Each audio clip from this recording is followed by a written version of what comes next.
Chapitre 3. Qui produit des richesses? La production de richesses matérielles est nécessaire à la satisfaction des besoins humains. Dans nos sociétés, l'essentiel de la création de richesses provient des entreprises, caractérisées par leur très grande diversité. Mais d'autres organisations sont aussi productrices de richesses, comme les administrations publiques et les associations qui, contrairement aux entreprises, n'obéissent pas à la motivation de la recherche du profit. Quels biens permettent de satisfaire les besoins humains? La production des biens économiques peut être décomposée en production de biens et services marchands. Production de services non marchands fournis gratuitement ou presque, sans transaction monétaire.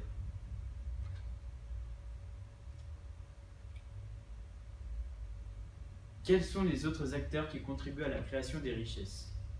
Nous allons parler de la production de biens et services non marchands.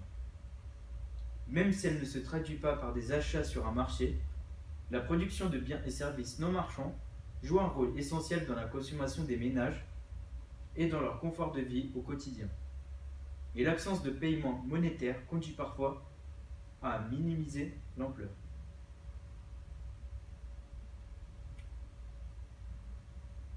Le monde des entreprises est-il homogène?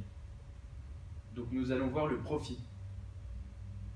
Les entreprises du secteur privé ont toutes en commun de produire des biens et des services pour en tirer un profit en les vendant sur un marché.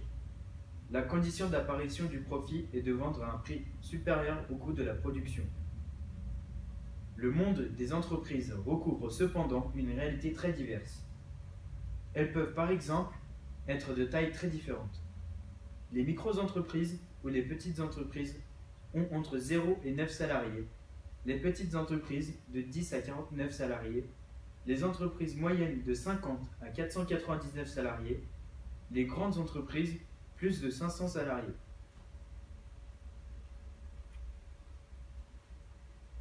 Pour conclure, au 1er janvier 2008, il y avait en France un peu plus de 3 millions d'entreprises, dont 1,8 million ne comportaient aucun salarié. À l'autre extrémité du classement, seules 500 entreprises environ comptaient plus de 2000 salariés. Mais le critère de l'emploi doit être relativisé du point de vue de l'importance économique. Les entreprises de 0 à 19 salariés, bien qu'étant largement majoritaires, ne réalisent qu'un peu plus du quart de la valeur ajoutée totale produite en France.